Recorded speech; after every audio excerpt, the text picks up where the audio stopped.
Um, so I want to talk about ways to get from the chaos of this to perhaps a simpler version of life balance and stress management and increased resilience. And I'm hoping that my technology will continue to work for me. There we go. All right. So when we talk about reinventing work-life balance, this is a definition that I like to use. Work-life balance in this day and age suggests an artificial separation between work and life, and that didn't work before COVID, and it doesn't work now because everything is linked. Technology has changed how we do things, and I hope you, I'm sure that you can agree with that. Our career, our social, our personal lives are integrated, and this is the absolute truth. Few of us completely unplug at home or on weekends, even on holidays. And nowadays, our sole, well, I would say our sole, our main means of connecting with people outside the home is through Zoom meetings and FaceTime and all of that kind of stuff. I'm sure that many of you have been doing that. And I found it to be a positive experience, connecting with people that I haven't seen for a while. Now, the new definitions of work-life balance that were coming out even before all this were this idea of work-life integration and work-life blend, creation of synergies between all areas that define life: work, home and family, community, personal well-being, and health. That definition to me embodies what we're all living through right now. And you can tell me your thoughts on that in the chat if you like. This is a work-life harmony is a definition that Jeff Bezos came up with, integrating your personal life and the things you love into your busy work life. Now, I would say that for many people who are at home trying to juggle, multiple kids who are schooling or multiple family members who are working full-time, work-life harmony might not be the word that you attach to it. And we also have to recognize that as we adjust to all of this, while it does have a lot of positives, there certainly have been challenges along the way as well. So the key in my mind to it's reinventing, but really it is doing what we probably should be doing all along to take care of ourselves. I'm all about self-care and taking care of the physical machinery to help us get through all the things that we need to get through. So I'm going to attempt a poll now, if I can figure out where it is. It's disappeared from my screen. Oh, I had a poll and now I don't. Where's my Jess? I'm telling you.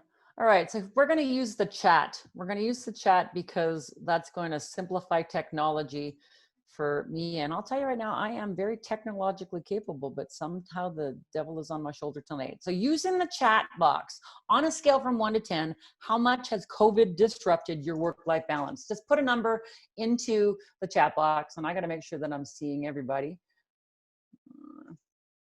Everyone put, there we go, 9, 10 plus, 7, 5. Keep putting those numbers in. How much on a scale of 1 to 10 has COVID disrupted? 5, 8, 7, 6.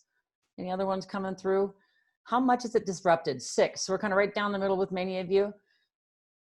Anybody else to answer? On a scale of 1 to 10, how much has COVID disrupted? 10 plus, plus, plus, 8.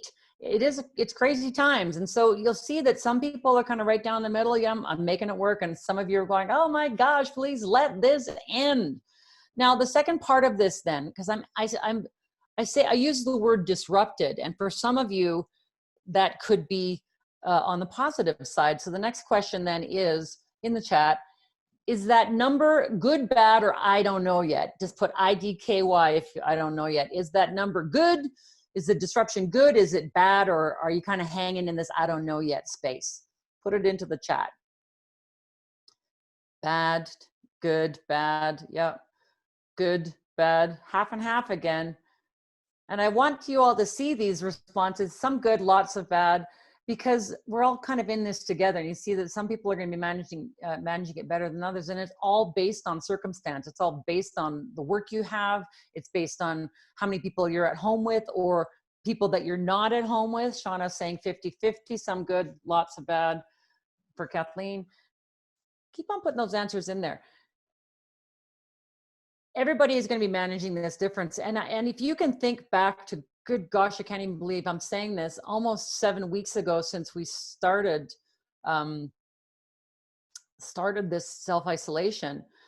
That first week, if you were like me, I was kind of sitting, staring into space, going, what is happening? And I was very unproductive, and I was almost grieving. And that we go through a grieving process for all of this. And there's highs and lows. And somebody's saying mostly good, a chance to reevaluate and recreate. And yes, and yes to that. Most of us have had a lot of time at home with the different pace of life. And if you're essential services, if you're frontline and you're on this call, I want to say thank you very much. If you are frontline, then let us know in the chat what you're doing so I can give you a shout out and say thank you.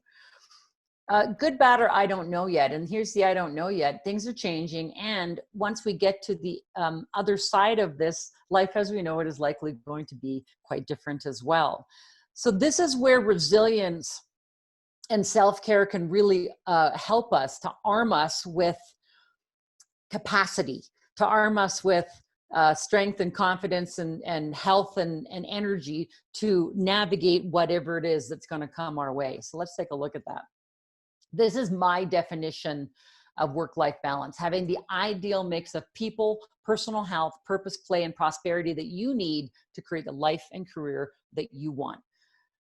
People, personal health, purpose, play, and prosperity. So think about all of those 5 things. It is wellness in a nutshell. It's physical wellness, it's mental wellness, it's emotional wellness, it's social wellness, it's financial wellness.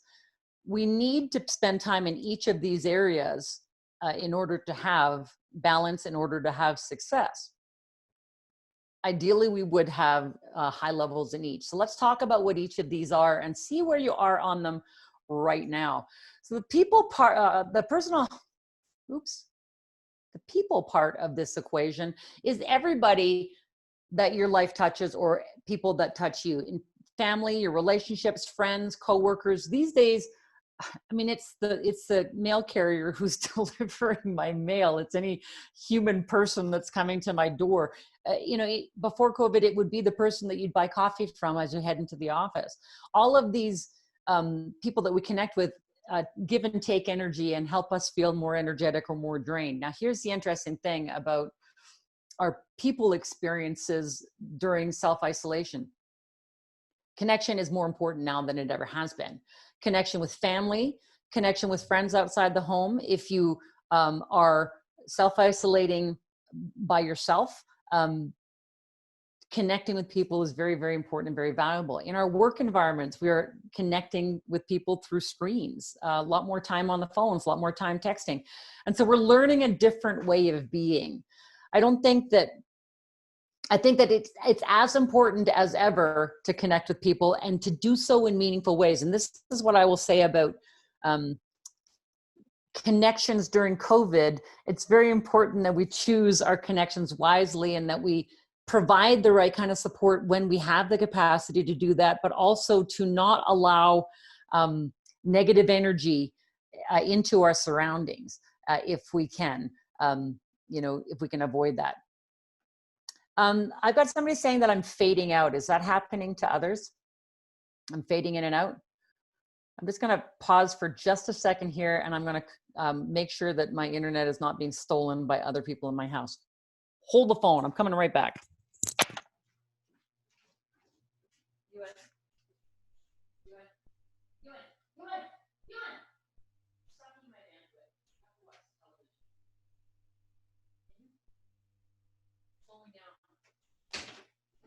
Please.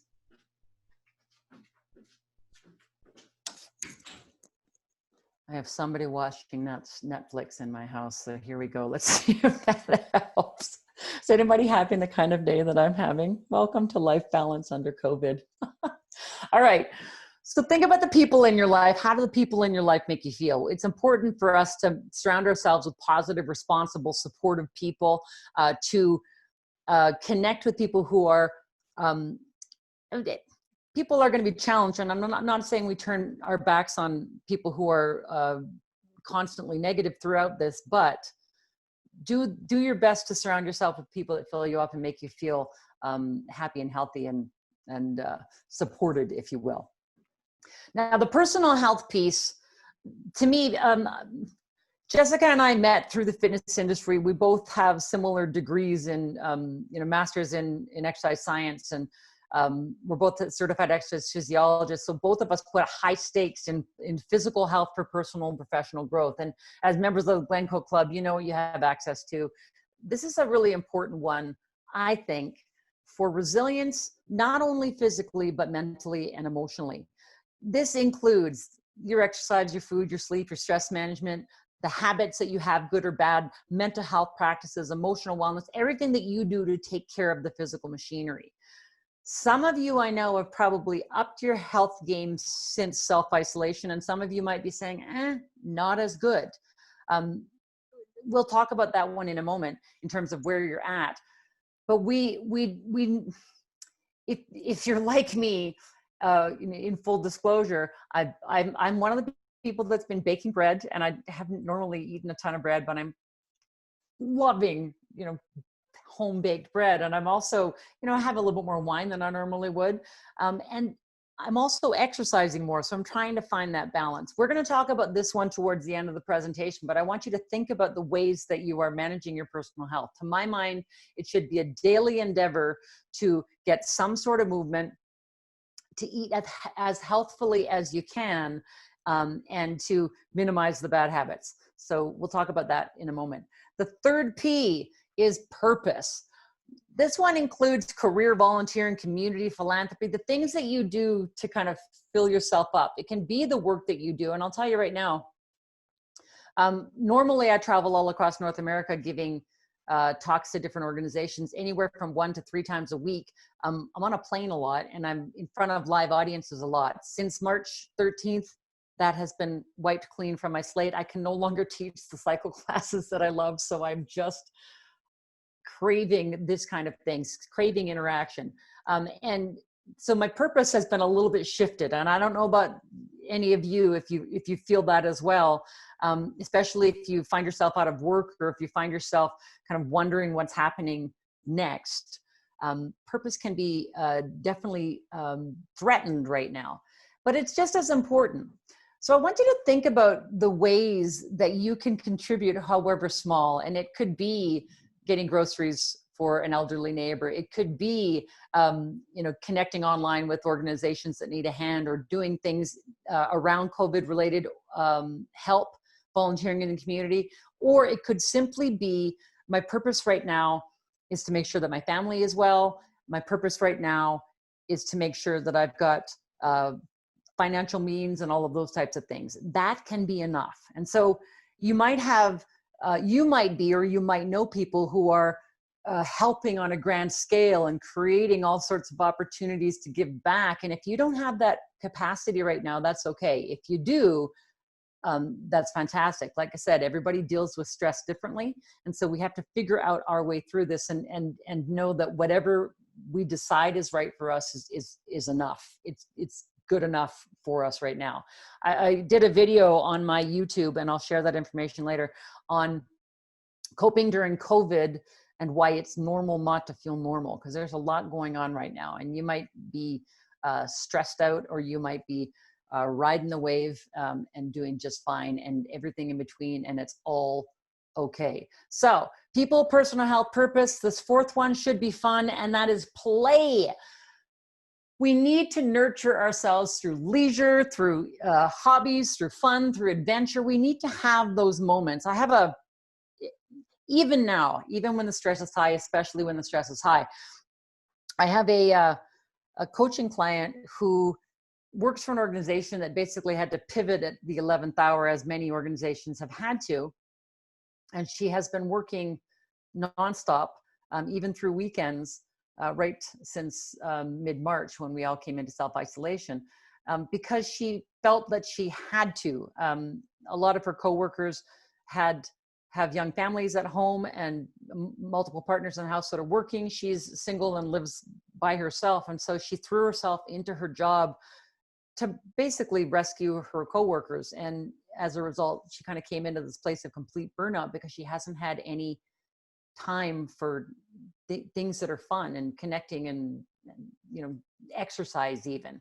So I would challenge you. In my household, I don't have kids. I have a husband. My beloved dog passed away in November. So it's a fairly simple existence, but every single day I'm trying to make sure I get a little bit of exercise, make sure I do some meaningful work on my business, and to have a little bit of levity, a little bit of fun. And that can be going for a bike ride, you know, combining the exercise, or that can be watching some Netflix, or, you know, having a call with my girlfriends, you know, COVID cocktails or whatever you want to call it. You know, taking an art class online, which is kind of fun. So think about the things that you can do there. And my last P is prosperity. And boy, has this one been tested of late. If your job has been put on hold because of all of this, or if your hours have been cut, or if somebody in your family has, you can feel the stress of that. And if there's something that COVID-19 has created for us in the prosperity realm, it is a reminder of the importance of perhaps living more simply. And there's one thing that I'm learning is I can get by on a lot less. And you know, if the well, I'm going to admit somebody from the waiting room. If the money piece is an issue, I say to all of my coaching clients, take advantage of whatever government support is available. And if it's not, then that's wonderful. I think that we need to, you know, remember that having the money is one thing and being able to save it is another. And so if this time is like that for you, then I'm hoping that's a positive. If money is something, and this is not my area of expertise, but I do have a book that I always recommend by my colleague, Bruce Sellery, and you'll often hear him on CBC on the money column. His book is called Moolah Law: Why Smart People Do Dumb Things with their money. And it's kind of a fun read. I'll write it in the chat box. Moolah Law by Bruce Sellery. You can look it up. It's a great little read on how we need to create community around our money conversations, how we need to, you know, do stepwise things to help us be prosperous. And again, not my expertise. So people, personal health, purpose, play, and prosperity. I'm going to remind you again that we need to have all 5 of them. We need to have all of them in our lives at the same time in order to have a sense of balance and have a sense of success. And so I am going to try the polls again. Let's see how this works. I'm launching the poll, and you will be able to see it. And all I want you to do is answer the question on a scale of 1 to 10, how much has COVID disrupted your work-life balance? Oh, that's the first question. All right, let's skip to the next one because we already did that one. Let's go for question number 3. Can you guys see it? You're now viewing the question. So let's go to question number 3.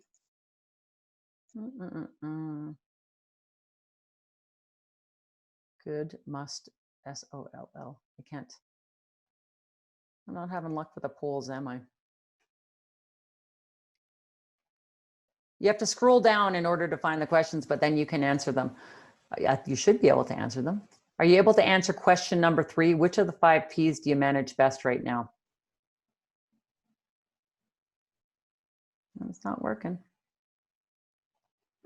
I was warned by my other Zoom friends that polling can be a little bit, oh, you have to answer all the questions and submit. All right, so let's start at the top and you can do them and then answer them all, and we will go from there. Answer all the questions and then submit. I've got one person that's answering. Some of you are going, what the heck are you doing to me, Michelle? All right, we're getting through them. That's great. Start answering the questions. Let's see how we do. Wonderful. Ain't technology lovely? If there's one thing that I'm learning through all of this, is to be able to kind of ride out the learning curve. Like I said, I've been fairly good on technology up until this point, and I'm learning a whole bunch of new stuff. So, all right, so keep on answering. The 5 Ps that you are managing best right now.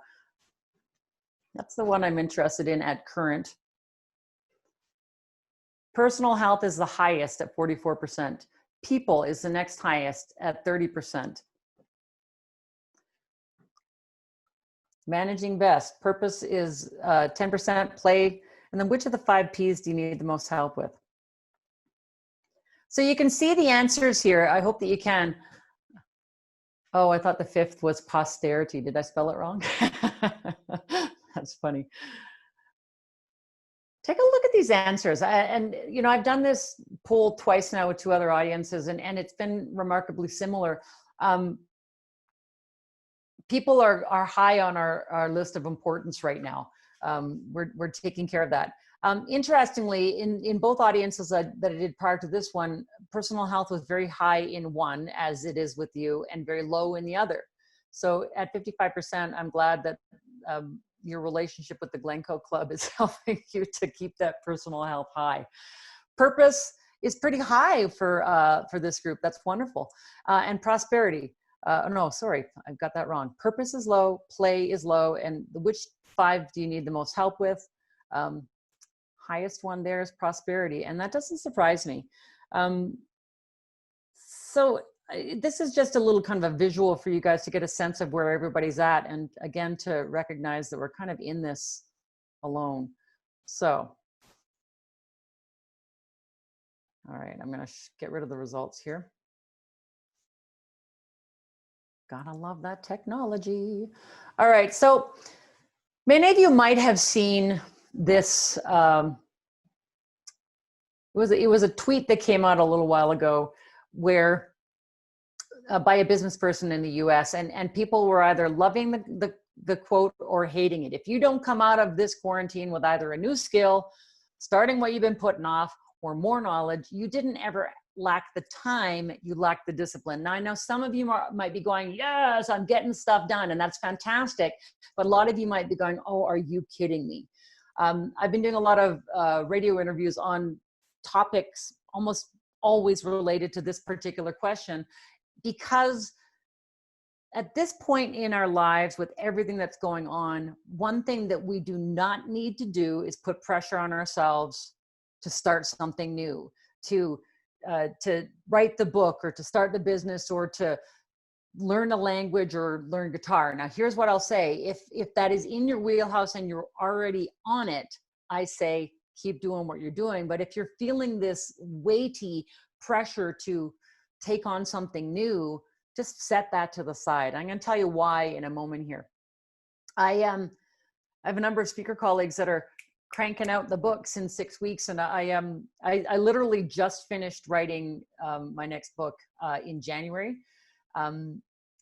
And if I had to do it now, I would not have been able to do it. And what I'm doing now is the editing and all of those kinds of things. And I'm going to talk to you about it in a minute, because the topic is so very, very relevant to what's happening right now.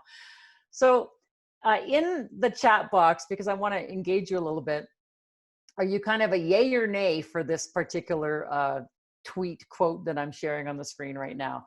Are you agreeing that yes, we should be doing more, or no, it's okay to just chill? Nay, so much nay. Absolutely not. Yes, I'm with you. No, we need, nah. Yes, okay. So we're on the same page. And if there's any of you that are saying, yeah, I actually want to do more and I'm doing it, here's what I'm going to say. If you've got the bandwidth and the capacity to be crushing it at a higher level right now and using your time, Jessica says, JPC, you all know her. Yes, but I also recognize it's important to have balance. What's happening if you do have the bandwidth to get more done is that you likely have a different kind of support system right now. And you might also be working at tasks that are very much in your wheelhouse. When I've been advising people on this particular question, I've been saying yes, try new things, but try things that are meaningful to you. So for instance, I'm a gardener. And so one of the things that I did was I ordered seeds and trays to grow my my seedlings from scratch, rather than buying the small plants. Because 7 weeks ago I was worried I wasn't being able to get my stuff from the garden center. That's close, near and dear to me. What I didn't want to do was learn how to speak Swedish, which is my family's mother tongue, because that would have been a little bit much. Jessica is acknowledging that she is in fact working on things that are near and dear to her. I'm also making bread because food, and because I really like it. So life pre-COVID was busy for many of us. I'm sure we can agree with that. Life during all of this is not only busy, but it's also stressful. And when we are trying to navigate, I hate the term, but the new normal, your bandwidth is going to be taken up. When stress is high, our bodies release stress hormones, cortisol, noradrenaline, and adrenaline. And when those stress hormones are high, it's going to impact your brain function in a way that makes learning and creativity and exploration a lot harder to do.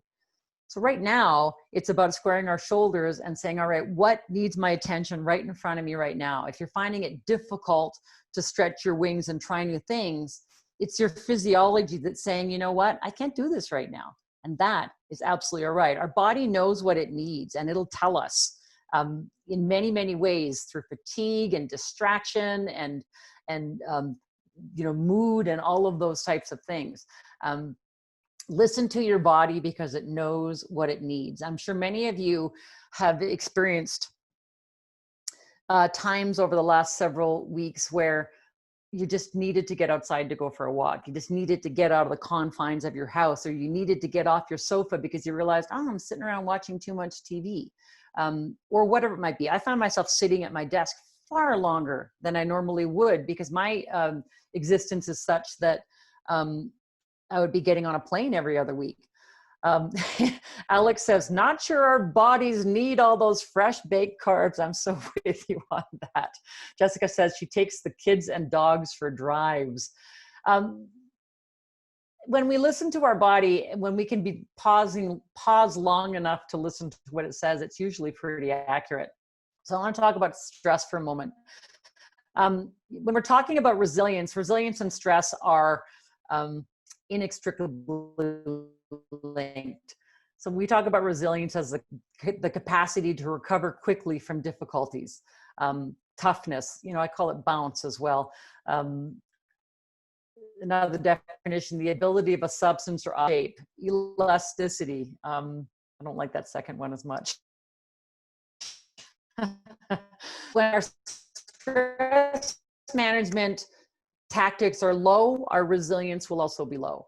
When we take the time to nurture mind, body, and spirit, then our resilience will come up with it. And that's what we need right now. We need to be able to strengthen resilience so we can manage stress better. You probably, well, maybe you are, maybe you aren't. I want to talk about 3 different kinds of stress really quickly before I get into a few little tips that I want to share with you and before you end your evening. So acute stress is stress with adequate recovery. Acute stress is normal stress, and every single one of us has stress every single day. We hope in this day and age that the stress that we're experiencing is acute stress, because that means we have a tough day or we have a tough situation, and then we allow ourselves time to recover by taking a break, by getting some nourishment, by moving, by taking a nap if we need to, so that our body can recover from whatever we've gone through. It could be a tough meeting. It could be trying to teach your teenager math. It could be figuring out the finances and realizing, wow, this is stressful, and then having some way to come back to it. Now, in this day and age, with the busyness and connectedness and all of the things that we're dealing with, chronic stress is more likely than ever. And that is stress without adequate recovery. That means you have a tough day or you have a tough situation and you don't give yourself the pause. Either you skip your breaks and eat your lunch at your desk, or you or go from start of the day till the end of the day. And at the end of the day, rather than getting the exercise and the sleep that you need, you're pushing. Chronic stress will eventually lead to burnout. And if you've ever been there, you know that it's not a whole lot of fun. Now here's the fun, well, it shouldn't be fun, but when I started writing my book, and it is literally so new that the cover design is still in the works. And if you look at the top of the image, it says a short blurb here providing a brief burst of effusive praise for the fine quality of this book and its content. So that's me. I need to find my endorsements. I'm at that stage of my book. So the book is called The Success Energy Equation: Use Science and Common Sense to Do Everything Better. And when I was writing the book, I coined the term 21st and a quarter century stress, which is essentially chronic stress on steroids. So to me, 21st and a quarter century stress is this pervasive, unrelenting, tech-driven, FOMO-fed, and that's fear of missing out fed stress that has us on the go physically, mentally, emotionally, even cognitively all day long. If you can relate to that in any way, just put a yes or a Y into the chat box. Chronic stress is stress without adequate recovery. To me, 21st and a quarter century stress is that mental, digital stress that comes at us all day, every day through push notifications and everything like that. Checking our emails at all hours, getting text at all hours, so that we don't get mental recovery either. There's always something that needs to be checked on, or always something that's checking in on us. And so if you can feel those three levels of stress, now in our COVID coping, if you want to call it, 21st and a quarter century stress can become a thing worse, become a worse thing if we let it. We need to connect, and we need to do so wisely. Here's a question I have for you. Since all of this started and we have this physical distancing and self-isolation, how many of you are finding that you have times in your day where you simply choose to put these devices down? So you're using them less after a certain amount of time. Anybody using them less? Everybody using them more? Somebody online is saying, I used to have chronic stress, but now pace myself. And if you've experienced chronic stress, then you absolutely know that it's vital that you do pace yourself.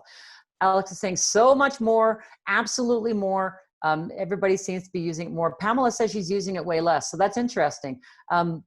This is where I love live audiences, because I would stop now and ask, Pamela, how is it that you're using it way less? So if you want to share that response in the chat, I'll share it with everyone else, because it might be helpful. We need these to connect with our friends and families and our colleagues, our coworkers right now. And so on that note, we may want to begin to be aware 7 weeks into this about when we can put this down in the day. Usually after dinner, and definitely once I'm done presenting to all of you this evening, my devices will get shut down for the night. And Pamela is saying too much bombardment of info. I'm definitely a no news after 9 person. And so think about that. If you're going to bed and you've just bombarded yourself with the late night news, or read the news online, or anything like that, there's so much stress right now, and you'll carry that with you to bed. So manage it. It's not going to go away. We do need to stay connected to what's going on. So I'll definitely read and listen to the news in the morning, and check in a little bit during the day. But if I ever get to that point where I'm going, enough already, I shut it down for the day. So think about that. All right. So let's take a look at some of the energizing ways, here we go, that we can improve these different areas. So I'm going to talk about 3 of them specifically. The personal health piece, I'm a big fan of 4 simple things that all of you are already doing anyways. I call it mesh for health: move, eat, sleep, and hydrate for health. And more true now than it ever has been. We need to do the things that are going to help us be resilient and manage our stress. So if we are pushing self-care aside, we're basically inviting stress into our lives. And now more than ever, even if you don't think you have time, especially if you don't, find the time. One of the best pieces of advice that I got early on in this was to walk myself to work. So every day I will get up, and before I sit down at my desk, I will walk out the front door and walk around the block. I have a colleague who is doing it with her daughter to walk her daughter to school. And yes, she's homeschooling, but they were having a stressful time jumping right into schooling with the mom who wasn't too thrilled about, grade 8 math. And so they started to do a walk to school, and they would walk around the pond near their house, have a little bit of phys ed and science on their way to school. And both of them would then come back home, sit down to school, and feel a lot better about what they were jumping into. The movement that we need to do, and I say this with all of my audiences, regardless of their level of exercise, is to consistently do more than what is normal for you. I'm an active person, and I know that if you're connected to the Glencoe Club, you're probably taking care of your health in meaningful ways.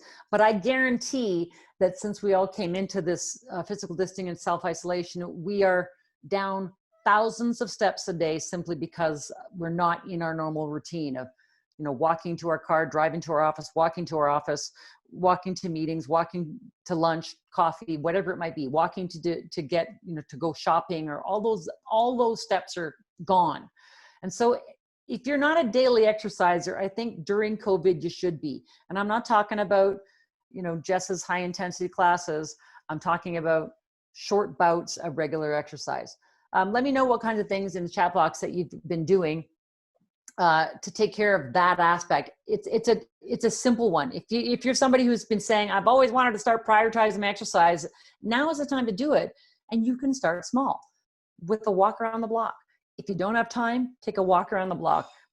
I'll tell you this right now, most residential blocks take anywhere from 4 to 6 minutes to walk around. So there you go. Tested it out. Walk to school. Eat healthy most of the time. The COVID bread is a thing. Alec is saying, I get on a 3-way call and walk with my girlfriends twice a week for an hour, 2 times an hour a week. Oh, that's great.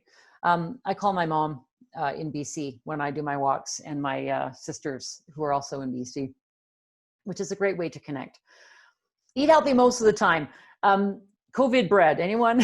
Anybody doing the COVID bread and the extra wine? Oh my goodness.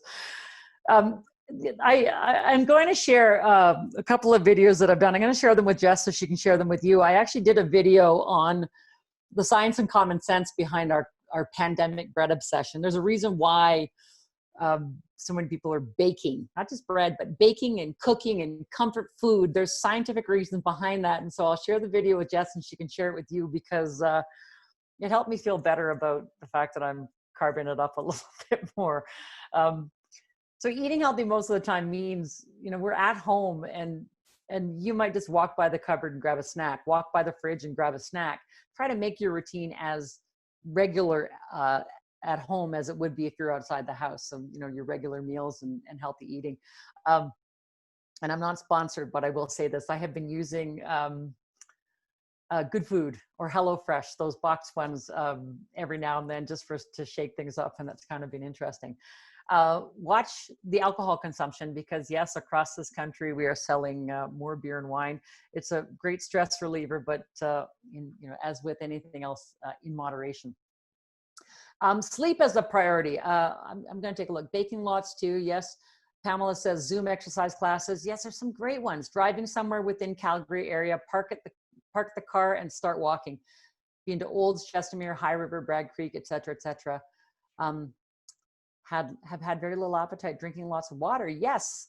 Somebody else registered for all the Zoom classes starting at 10:30, and that way I have a schedule. And if you were used to going to the classes live at the Glencoe before this, then go online. It's amazing how much better it is to exercise with someone, even if that someone is on the other side of the screen. Can I get a heck yeah, Jess? I'm telling you right now that I taught my first online cycle class yesterday in 6 weeks, and I could just envision all of my participants in my cycle class, and I just had so much fun. Jessica teaches Pilates tomorrow at 10:30 a.m. on Zoom. So there she's doing her little shout out. So let's talk about sleep. This is our body repairs itself from stress when we sleep. When we sleep, our body releases hormones that bathe our cells to get rid of all the toxins. Our lymphatic system bathes our brain and gets rid of all the toxins there. And so if we're not getting enough sleep, our stress is going to remain high. The flip side of that is sleeping too much. And so if you're finding that that's the case, then you want to balance that out. If you're sleeping too much, then you want to try and set an alarm and create some structure into your day. To me, Clean, cool, dark room, and making sure that you are starting your bedtime at the same time and hopefully getting up at the same time. And here's the challenge with aging. No matter what time I go to bed, I wake up at 6:50 every morning, even if I'm up late. Jessica was telling me that she sets her alarm for what? 9 a.m.? Good grief.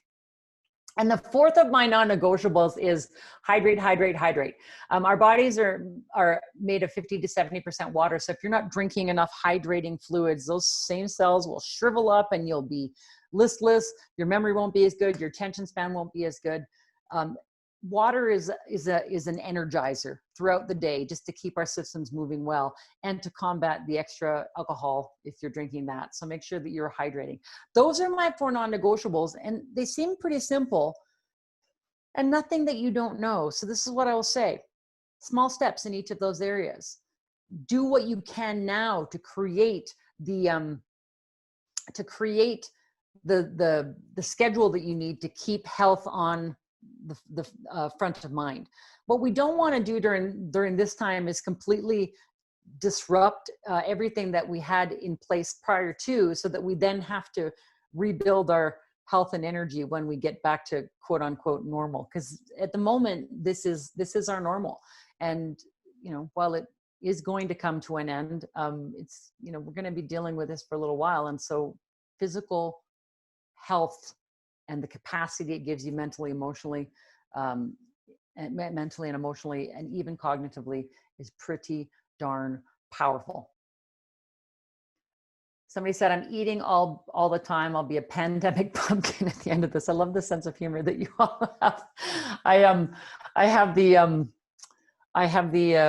bread belly. It ain't going away. But you know what I'm doing? I'm exercising more. So I'm healthy, even though I'm carrying an extra 5 or 6 pounds. I'm a happy person because of my bread. All right, let's take a look at the next one. When we talk about people, we talk about connection. And it's very different these days, isn't it? Connection. I say look for opportunities to connect, especially if you're self-isolating without anybody else in the house, especially if you are self-isolating with people that are challenging you. Look for opportunities to connect with people that you haven't connected with for a while. This has been the blessing in our house. We've been connecting with friends and family via Zoom calls that we would have normally not connected with or hadn't connected with, which is insane, because we had a family Zoom call with my 86-year-old mother. We got her on Zoom. I tell you, get your senior parents on FaceTime, and they're happy people when they get to see their kids and grandkids. My mom's not very tech savvy, but there we go. Plan social gatherings, and we are going to have restrictions easing soon, so we will be able to have physically distanced backyard parties, I hope.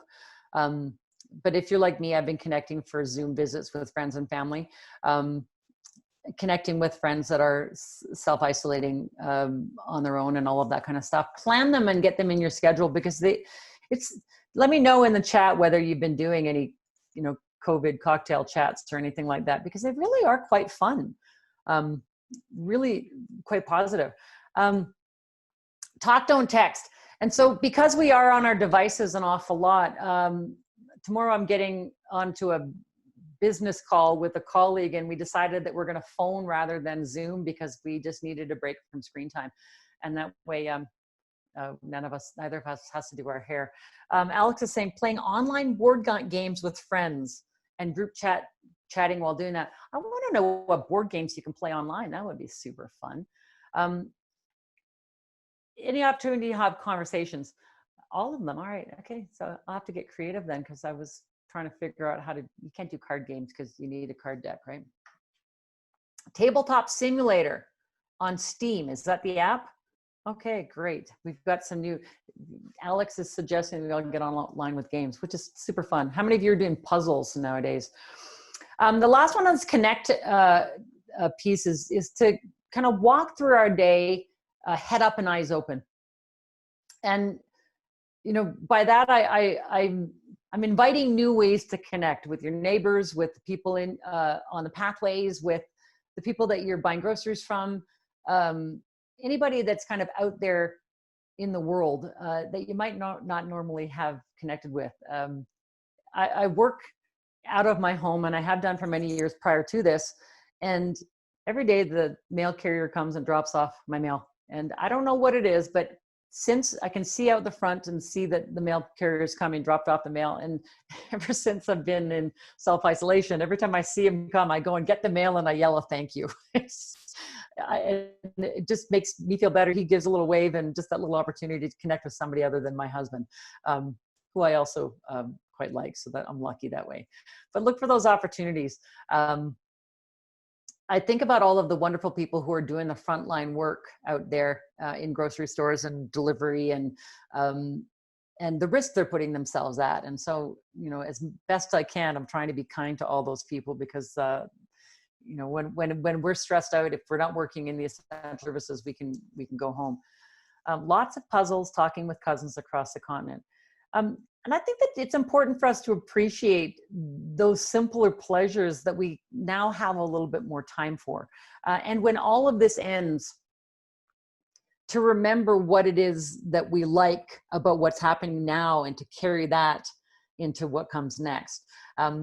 The book that I wrote, as I said, The Success Energy Equation, how use science and common sense to do everything better.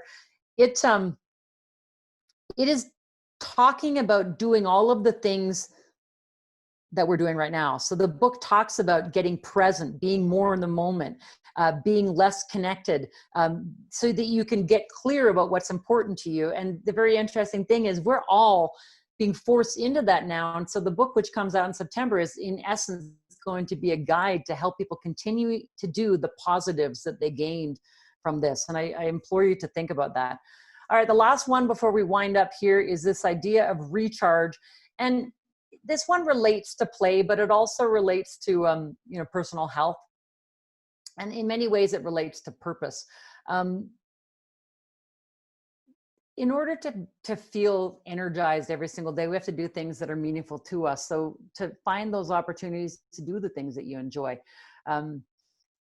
even in small steps, even if your busy life doesn't allow you to do a whole lot of that right now. If you are going to take on something new, do it in the realm of things that are going to fill you up, that are already meaningful to you, because it'll be easier to engage in things that you're naturally drawn to, if you will.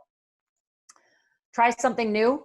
That, you know, I say that one again, related to things that are meaningful to you. If you're trying something new, go small and do things that are meaningful to you. The small thing that I tried during the beginning of this, was the baking bread thing, which I equally am happy about, and I'm sort of regretting.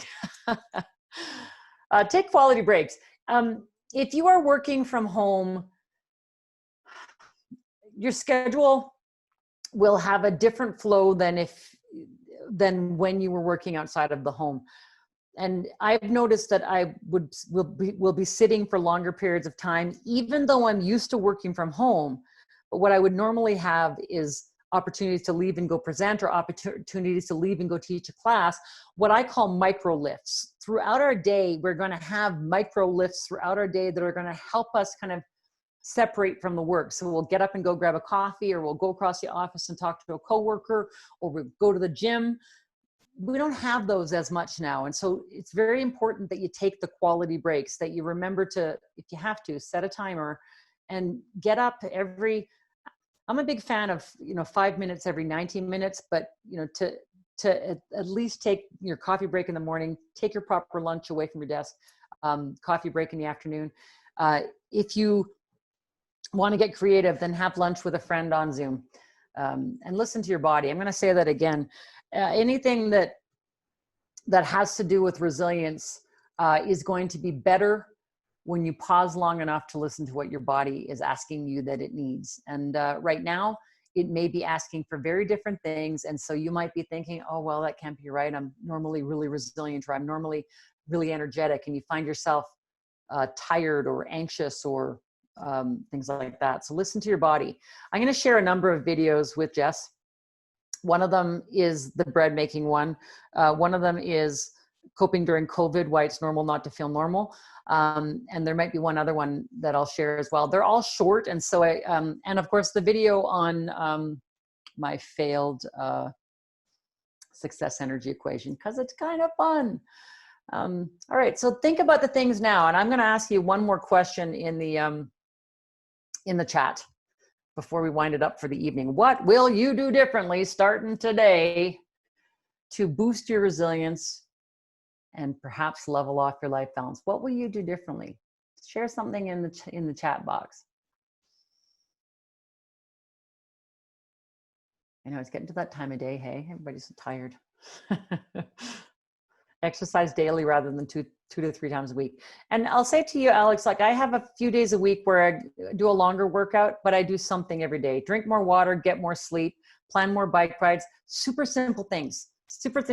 Drinking more water, it's a super simple thing and it's an instant energizer. Yeah, sleep more, Jess. You do work hard though, my friend. All right. So with that, golf. Hello, the golf courses are open and I'm a golfer. Who is that? Yes. Woo-hoo. I did 9 holes yesterday and I realized I haven't been swinging. I haven't been rotating for a long time. So I'm sore.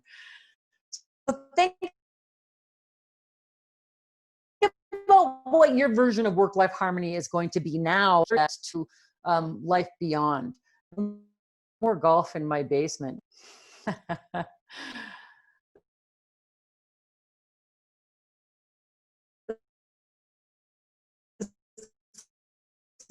That it's not meant to be easy, that we can find our way through it if we spend boosting our self-care so that we have the capacity to navigate anything that is coming our way. Starts with you. And if you're in a household with a bunch of people and you're the caregiver, primary caregiver, it still starts with you. And you have to take care of yourself in small steps. The book that my first book is called Energy Now, Small Steps to an Energetic Life. And if any of you are interested in receiving it, I'm going to put my email into the chat box and you can email me and I will get you the best possible rate. It's usually $21.95 online and I'm selling it for $20 plus shipping. If you're interested, then just reach out to me. It's 14 chapters on eating, sleeping, hydration, stress management, happiness, kindness, passion, all the things that we need for energy in small steps. The subtitle is Small Steps to an Energetic Life, and that's kind of the mission that I have for sharing with everybody. So with that, I want to say a great big thank you to Jess for inviting me onto this. You can come back and chat with me if you want and see if there's any questions. Follow me on these channels on Instagram and Twitter. I am at Cedarberg Speaks. My Facebook page is Facebook Cedarberg Speaks.